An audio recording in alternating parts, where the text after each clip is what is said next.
as mentioned in the earlier video, my old faithful, amazing CBR900 is fine. It's completely fine, except in typical CBR900 style, it tends to want to skip out of gear a little bit in second, and that's because I've been thrashing it. It's had a good run too. I think I had 2 seasons of racing with it.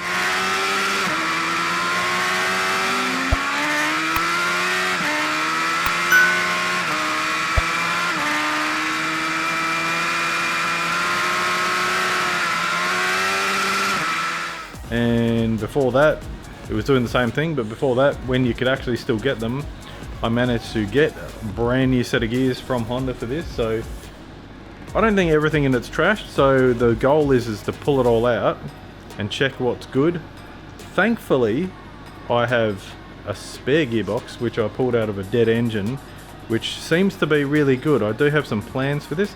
I still have a brand new Nova Racing gearbox sitting over there, which is for another engine build, but super tempting to put that in because it is so nice. But for now, it gives me a chance to pull the engine out of this. I can check the bottom end, check the bearings while I've got it apart. Should all be good, runs and rides beautifully, other than the fact that it just bounces out of gear.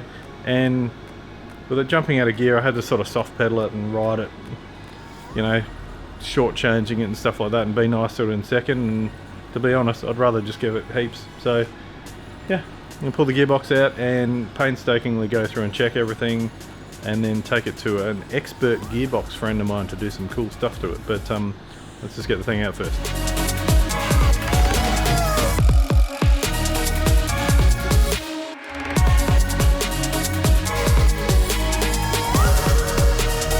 At the halfway mark, pretty much got everything off, just draining the oil, which looks like it was probably due for a change anyway. Haven't really had a chance to ride this bike, so show you where I'm at. Fairings are off, Mr. Time-Lapse is over there on the 3-footed monster. So I'm gonna utilize this awesome little 3-footed monster mount. You can actually get these at B&H Photo, by the way. Finally in the United States, they're super sick.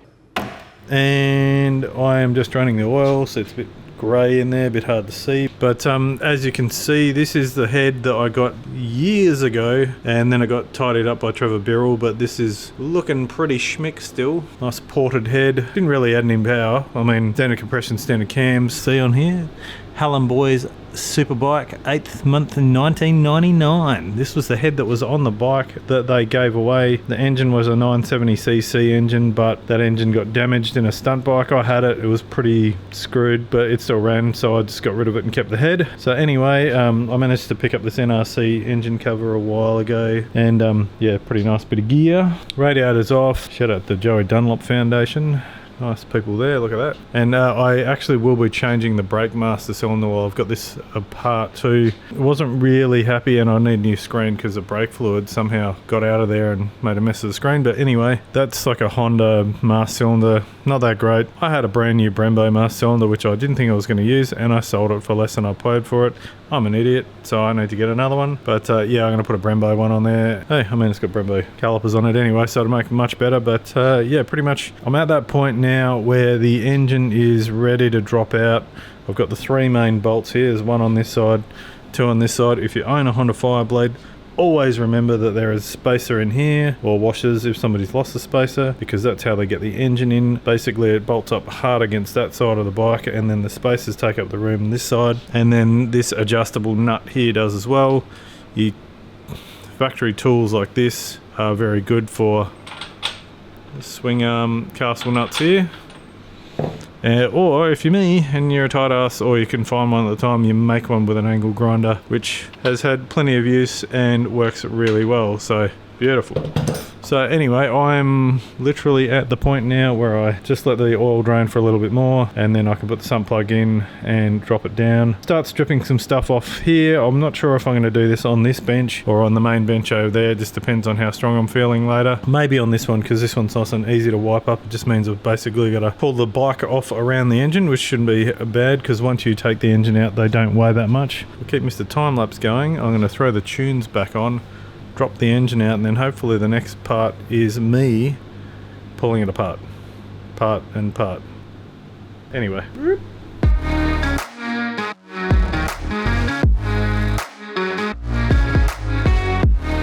Alright, Bike's off and just sitting there, engine's here, and I've got the whole bench to work on it, so I'm just basically going to start stripping stuff off. And the main thing with these is you got to take off stator cover, clutch cover to take clutch out, timing cover, and then all of the top bolts that go on the top of the crankcase here. I believe there's one hidden under the starter motor there as well. There's one here. Thing to note with these Hondas is if you see any of these bolts here, hard to see, but it's got a little arrowhead next to it.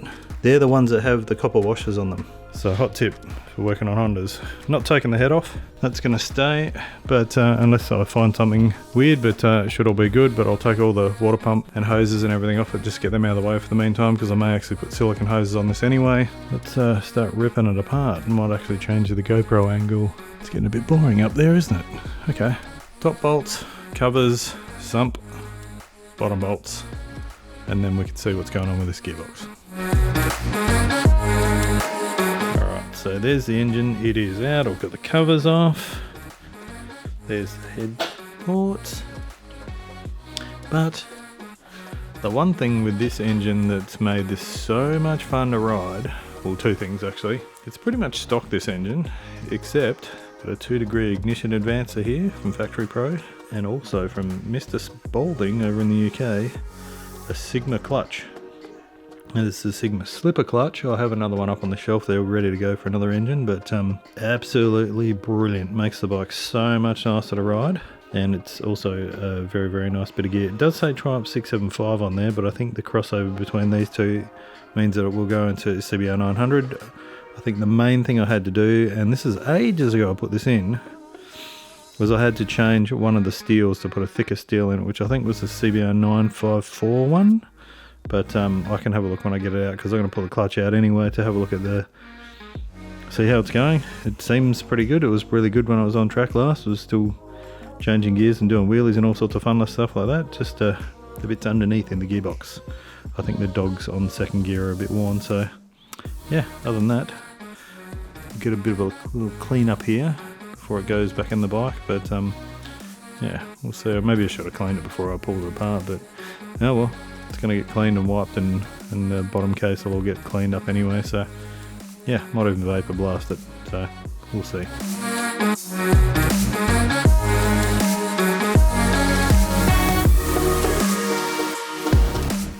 Alright, there's the gearbox out of the engine. Split cases and everything like that, and maybe even have to do some bearings. A little bit of wear there on the middle main bearing, but get to that bit otherwise. Should be pretty straightforward though, because they're all color coded in the Hondas. But otherwise, all looks pretty good. A bit grubby on the outside, but and I'll also pop the big end bearing caps off as well. Have a look at the bearings there, make sure nothing's looking a bit sus, but it was all running nicely, so fingers crossed with that. So anyway, with the gearbox, straight away I've noticed that it's really hard to see in here, so I've got some examples for you, but there is wear inside there, which is exactly what I expected, and pretty much across the board, to be honest. So this is the gearbox out of this bike. These are higher gears as well, so not really much in the way of wear on them. They're all pretty good, and these were brand new, so yeah, could possibly use them. But without mixing things up, here's one I prepared earlier. No, this is actually a gearbox out of another engine I got. The engine was completely stuffed, but I actually pulled it apart, and the gearbox looks really good. So yeah, we can actually, it's really hard to do one-handed, by the way. When you're building these gearboxes as well, you always have to make sure that every single one of these shims and bearings all go exactly where they're supposed to, either side, that sort of thing. But the main thing we're looking for is the wear inside here, and there is a little bit of wear on this, so we'll see how we go with there. But yeah, same deal. This comes off, that splines under the shaft, so I'm just taking this off as it comes. And also, get yourself a workshop manual. There's a bit of wear in there as well, so let's see how we go. We might have to be cherry picking between the goods and the bads here. Other things to look out for is also your shift forks can be damaged or bent, and also the shift drum, making sure there's no crazy amounts of wear in there. But my plan is to actually go and get all of this stuff super finished. We'll see how we go there. We might be able to do some work on some damaged gears if we need to.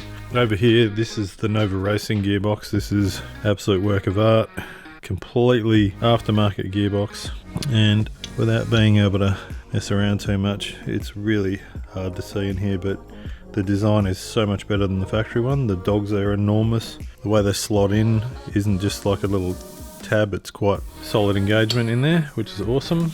Wish I could show you, but I'm not going to pull that out just yet. But as some examples here, this is a 98 second gear, which I have here, which may be one that I use. This is one that I've pulled out of another gearbox. I happen to have a 96 and a 98, and they are different ratios and different sizes, because our wonderful friends at Honda decided to change things over the years. So anyway, this one's pretty good. So I'm going to put this one over here, and on top of that as well, I have some other spares as well. But this one I believe is a 98 as well. So we will be building the gearbox out of stuff, or I use the new one. But this engine here is the big boy, which I really want to build at some stage when the funds allow, because I do have a Falcon crank and some other goodies. Anyway, yeah, that one will be high comp, big pistons, whole deal, big bore, big balls. So yes, this is where I'm at. So the main thing is having a workshop manual so that you can follow the steps to make sure. And also on these they have circlips on them, so never ever lose them, because you will be screwed if you put it back together without them. Also, never ever forget to put this seal on. This is a putting it back together stage, but that seal has a lip on it which locks into the gearbox as so. And if you forget to put that on and you put the whole thing together, then that ain't going in unless, like I've had to do for a friend that forgot to do that, grind it off and then try and tap it in and glue it in, but it's not ideal. So yes, make sure that goes in. So what I'll probably end up doing is I'll take both of these complete down to my friend's gearbox place. We'll work out what's what, and I'll probably even super finish everything, you know. We've got another spare shaft here. I don't even know if that's 98, but pretty much all these goodies here are in really good nick. So yeah, it's a CBR engine upside down all over the bench, and a bike that I really want to ride again. So better get my together and fix it and clean everything, put it back together and ride it again. Alright, I'm hungry. I'm gonna get in the car and go get some lunch. So boom.